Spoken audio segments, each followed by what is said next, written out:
Aloha, everybody, and welcome to Spirit Chat Radio. Today we are going to be talking about negative entities and energies. Can they harm or possess you? I had this question in the Higher Purpose Learning group. For those of you who are not in the group or don't know what that is, I have my Facebook page and I have a Higher Purpose Learning group that sometimes I post on the Facebook page, or you can get it through my email list or on my website, you can get there. And in this group, we have a lot of people where we have lots of discussions about spiritual things and, astral travel or dreaming or sleeping, or like in this case, somebody had actually asked about the negative entities in that group. And so we have discussions, I do spirit chats, I answer questions. And so for those of you who aren't in it, you might enjoy it. It's, I check into the group daily, if not every, other day, and I answer questions in there. But this particular subject had gotten quite a bit of response, so I thought the need to do a radio show on this. And basically, her concern was that she had watched, she has been subjected or she's seen horror movies, or like The Exorcist is a big one, any types of those kinds of movies, and it gives you an image of possession and how that works.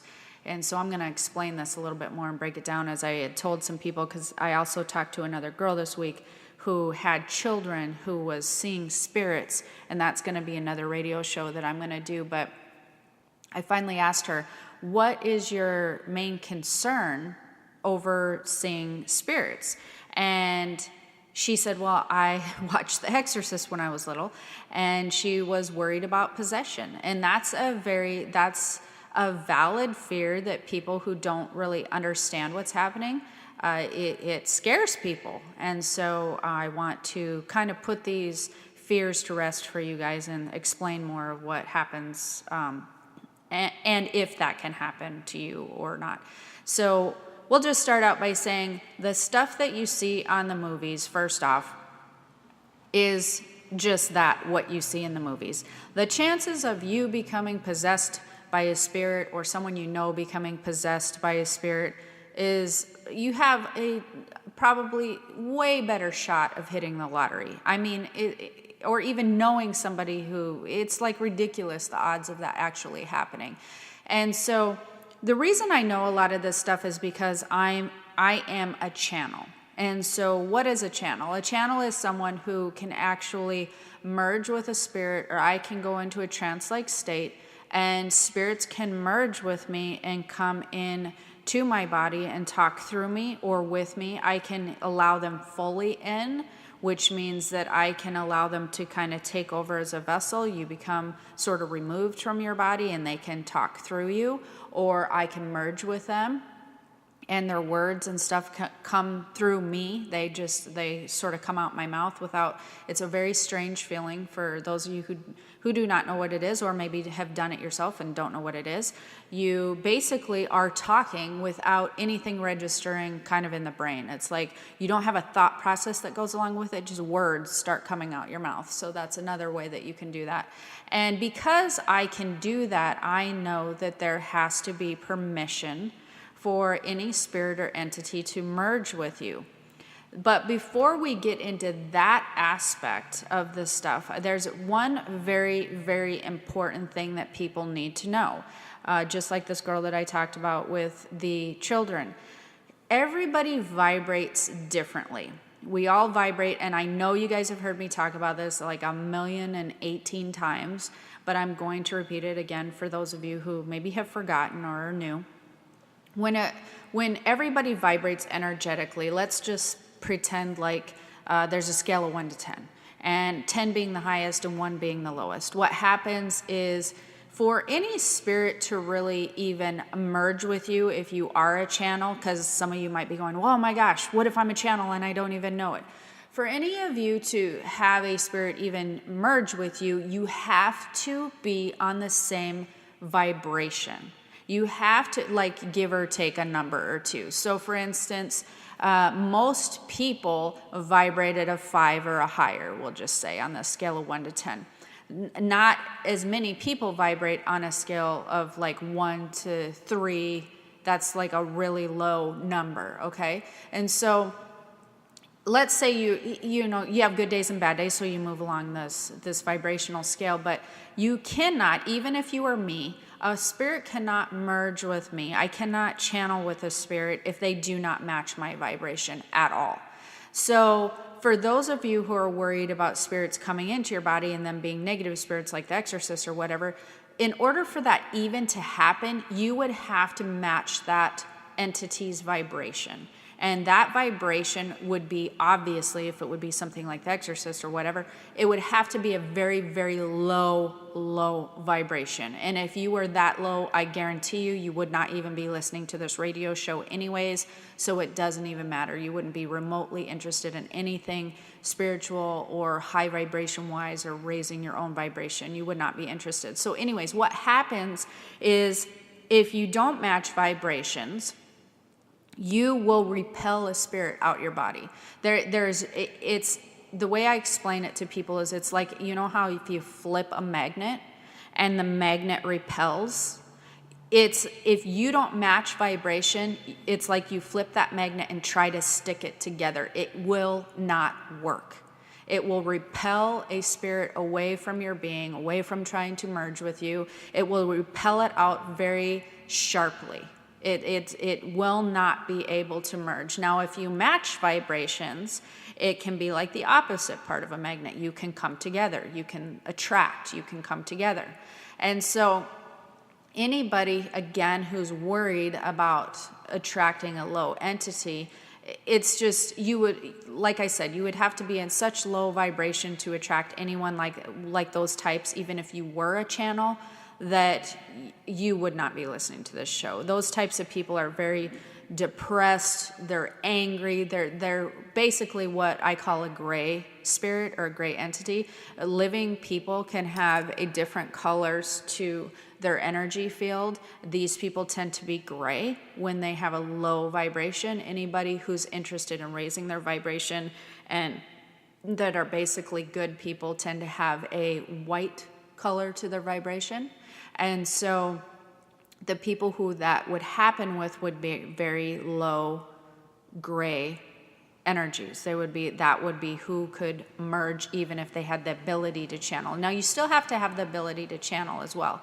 Now, what can affect you having very low vibration? Very negative, mean, ornery people tend to have a low vibration. Ones who are just people who you would probably never have contact with. I mean, like, I'm intentional, people who would be murderers or serial killers or just very mean people who want to see pain inflicted on others or want to see bad things happen to people. Those are very low vibration type people. Now, another thing that can cause a very low vibration would be a lot of alcohol abuse and or prescription medication drug addicts, or I guess, let me rephrase that. Drug addicts in general can have a very low vibration, and they can not necessarily want to have a low vibration, but they absolutely will fall into a very low vibrating category if they are addicted to, especially white powder substances, if they're addicted to prescription medications, and if they are just non-functioning alcoholics. I mean, I'm talking people, not that you went out on Saturday night and got really hammered. I'm talking about people who are consistently cannot function without large sums of alcohol. Now, interestingly enough, when we were having this conversation in the Higher Purpose Learning Group, somebody did ask me about marijuana, weed. Well, will that affect it? Weirdly enough, natural type things do not tend to have the same effect on people's vibration. They do not. Whenever I'm around people who have smoked, they do not have the same feel, and their vibration does not lower in the same way that it does if you're taking heavy painkiller type prescriptions and you're taking a lot of them. And now, of course, you want to take those things if you need them, but I'm talking about addicts, people who are taking them not because they need them, but because they are addicted to them. The other thing is, I noticed that another thing that can lower your vibration, and this doesn't mean it's going to lower your vibration to a 1, 2, or 3 to possession. That's not what it means. I'm just explaining to you guys what some of the things do that actually lower your vibration. I've seen antidepressants do it when people take too many antidepressants. They get in a vibration where they're, around somewhere between a 4 and a 5. They cannot, their vibration lowers quite a bit. So let's sort of recap this a little bit, and then I'm going to get into the channeling portion. So in order to have any of that stuff happen to you, you have to be able to channel somewhat. Secondly, you would have to match a vibration of a lower entity to have any type of negative spirit merge with you, talk through you, or any type of possession happen. That being said, the only type of people that that can merge with a lower type entity is people who operate or vibrate at a very low scale. And if not, you will repel like a magnet. It's not a conscious decision. It's an energetic thing. So you don't have to worry about, oh my gosh, I need to keep my vibration high so I can repel them. No, it just is. It just is that your vibration will naturally be higher. And so the third thing is there has to be some type of permission given. And in order to do that, if we're talking about people who are like, maybe let's take a drug addict for instance, those people are at such rock bottom sometimes that they're just like whatever, they'll do anything for a fix or to feel different or better or for their drug or whatnot. And so they just they give in to lots of things that they wouldn't normally give into, and that is some type of permission.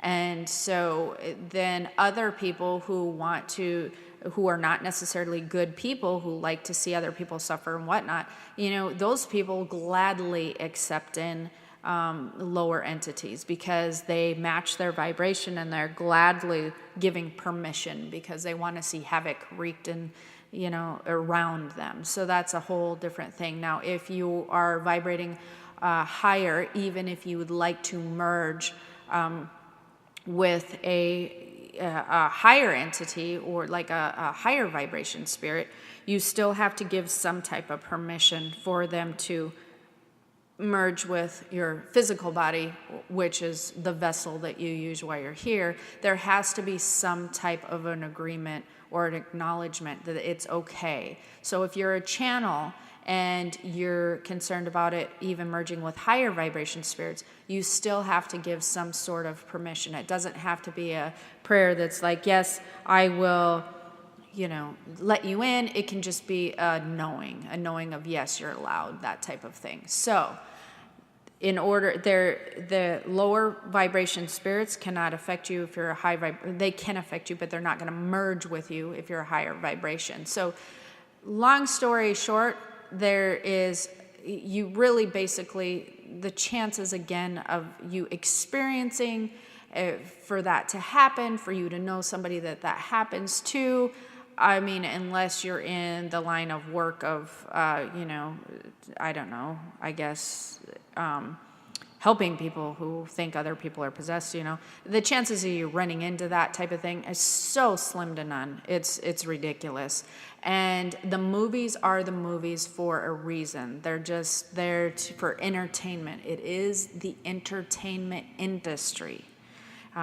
Those stories are not based on real life. Even if you go back and research some of the ones that said that they are based on real life, they say they are based on facts. You go research those particular ones, and you'll find that there was so much stuff that wasn't true. Like, I think Poltergeist was one of them that said it was based on real facts, and if you go research it, most of that was made up. It was not factual.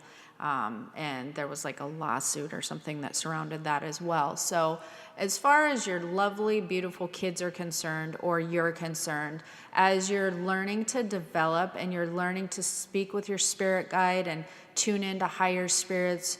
Don't be afraid this is going to happen, because it's just not going to happen. I mean, you're in most people who even practice merging with higher spirits or high vibration spirits have a hard time just even doing that, and they're wanting to consciously give decisions or permissions, I mean. And so it takes some work to do that. So you're not going to be blindsided by some negative entity coming in and making your body their new house. That's not going to happen. It's just not. And so hopefully this kind of addressed a lot of fear, worries, or concerns. And the one girl who said it, now if I remember correctly, in the Higher Purpose Learning Group, said she had heard about it in a ghost hunting type scenario. Now, the next class, and my point being, don't, even if you're ghost hunting, don't worry about it. But my next class I'm going to get into, I'm getting ready to open my psychic ability learning class soon. Again, it'll only be open for 10 days. In my next class, we're going to get into spirit communication, and that won't be open for a few months. But when we get into that, I am going to talk more about spirits and different things, because the way that people are afraid that a spirit or an entity is going to merge with you, or, cause havoc in your life or come through you, is the way that they shouldn't even be afraid. Like, that is very far-fetched. However, that doesn't mean that even if you're having a bad day, and this is going to get into a little bit more advanced stuff, that they cannot put thoughts into your head, even if they're lower vibration entities, and be like, you're not. So what happens, I'm going to give you an example, because I don't want to freak you out or anything, because there's nothing you can do about this. This basically happens with everybody. The only thing you can do is be more aware. Most people think that all their thoughts that are coming through their head are their own thoughts. The funny thing is, I would say 70% of thoughts that come through your head is spirit communication from outside entities or other spirits trying to relay messages through your spirit guide, loved ones. They're trying to guide you. They're trying to help you. So let's even go on the low scale and say it's a 50-50 thing. 50% of them are your thoughts and 50% of them are somebody else's thoughts. Or like there's something they're trying to transmit through you. And that doesn't mean they're merging with your body. They're just giving you information, communicating with you via blocks of thought. That's what that means. So you don't have to give permission for them to communicate with you via blocks of thought, okay? And when that happens, one of the ways that you can tell, because I'm sure that'll be your next question, was, well, how do I know if that's happening? Again, I go over this in a lot of my classes. But if you can tell if your own thoughts are followed by a train of thoughts. If you're having some type of spirit communication, whether it's positive or not so positive, they tend to just start popping into your head, and they tend to repeat themselves, become repetitive. So for instance, if you're driving down the road and you see somebody with a bag of groceries, and then you think, oh yeah, I need to stop and get some snacks at the grocery store for my kid's soccer game, and then I need to make sure I throw laundry in, because to make sure they have a clean soccer uniform. That's a train of thoughts, right? If you are just driving down the road and out of nowhere, you're like, oh, I should stop at this Safeway right here. I know that there's something I probably need there. That is not a train of thoughts. That is something getting your attention and saying, hey, stop here for a minute. It may mean you may run into somebody that you are supposed to. It may mean you're avoiding traffic, or you're avoiding some situation down the road. And so they're kind of curtailing your time and your route a little bit.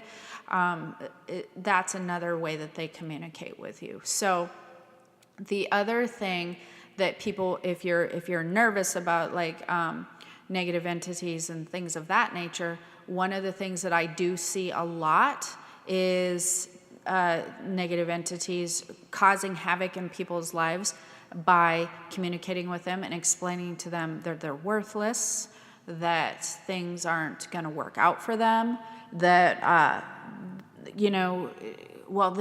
they instill a lot of fear. So if you find that you're having a repetitive depressing type thought process or something that's making you feel really crappy, and it's just looping in your head like, oh, this isn't going to work out, and that's not going to be good, and this is not going to happen. A lot of people think that it's their own train of thoughts, but it's not. That would be a lower entity taking opportunity at a weak time in your life. So if you have some type of event that's making you feel a little bit crappy, an entity will definitely take advantage of that and start popping in really crappy things to go along in your thought process about how things aren't going to work out, you're basically worthless, nothing is good ever happens, yada, yada, yada. They will start doing this. Why? Why do they do this? They do this to lower your vibration. I know you guys have heard me talk about this before, but it's always light versus dark. High vibrations versus low vibrations. Star Wars is the best example of that I can ever think of.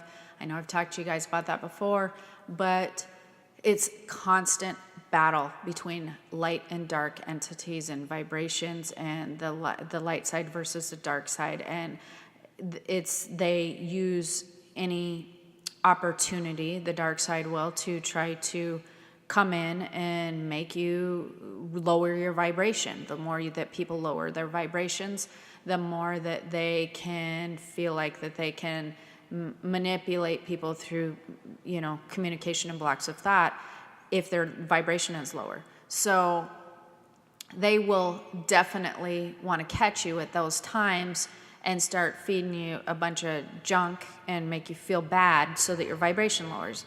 Anytime that you're feeling very happy and good, your vibration is very high. When you're feeling depressed or sad or upset, your vibration is low. So their main goal would be to constantly try to pull you from the happy place into the I'm sad, upset, worried, or fearful place. That is their job. They want to constantly have you in that space energetically. That brings your vibration down to a lower state. And once that they do that, their job, they feel, is done, because they want everybody or the majority of spirits to be lower vibrating, because that makes them more powerful. It makes the scale uneven. That's not been the case for hundreds and hundreds of thousands, well, not hundreds of thousands, but hundreds and thousands of years. The higher vibrations are majority. The lower vibrations are minority. And so they want to take opportunity to try to even the field. So a good way to know if that is happening is if you're uncharacteristically or even characteristically constantly beating yourself up or feeling upset or being too pessimistic and just feeling irritated and edgy. If that happens, I would suggest doing some type of clearing or an angel meditation and asking your space or your being around yourself, your energy around you, to be cleared of any negative energy and only allow high vibration entities in or to have contact with you.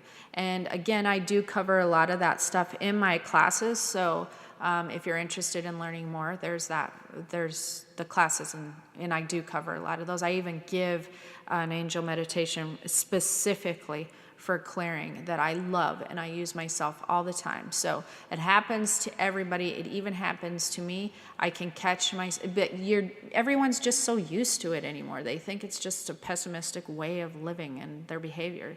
So if I find myself being more moody than usual, and I find that I'm being a little bit kind of cranky in my head about things, I know that somebody is taking the opportunity to try to lower my vibration. I do a clearing, clear it out. I start specifically consciously making an effort to see the positive in everything, or to start finding some joy or something that makes me have fun or laugh, or something consciously I will search for to raise my vibration into that happy place when that happens. So hopefully that was helpful, and you guys aren't running around and being worried about anything coming into your bedroom and jumping into your body and making camp or anything. And that's so funny. It's funny that people think that, but I know that they do, and I know it's a real fear of people. But believe me, if that was going to happen, it would have probably happened to a lot of people I know a long time ago who have the ability to do that. But don't be afraid. It's not something you should fear. at all whatsoever. Just remember the magnet thing. You are a repeller of negative energy, and that's the way that that's going to work. However, it doesn't mean they cannot still communicate with you via your thought process. So that being said, I am getting ready to sign off for today. I want to remind you guys that if you would like more information or would blog posting or higher purpose learning information, social media stuff, you want to go to my keystothespiritworld.com. I will be promoting my classes pretty soon if you're interested in that. And there will be a place for you to get on my newsletter soon on the Keys to the Spirit World. If not, you can go ahead and email me to get on my newsletter at jennifer@keystothespiritworld.com. Ask to be added to my email list. There's some very cool stuff coming out when we relaunch my new website that you're going to love. You're going to be so super excited about, like some free stuff. And I've been working hard on that for you guys. So until next time, don't worry about it. Stay positive. Keep your vibration high and develop wonderfully and enjoy your spiritual journey. Okay? We will see you soon. Aloha.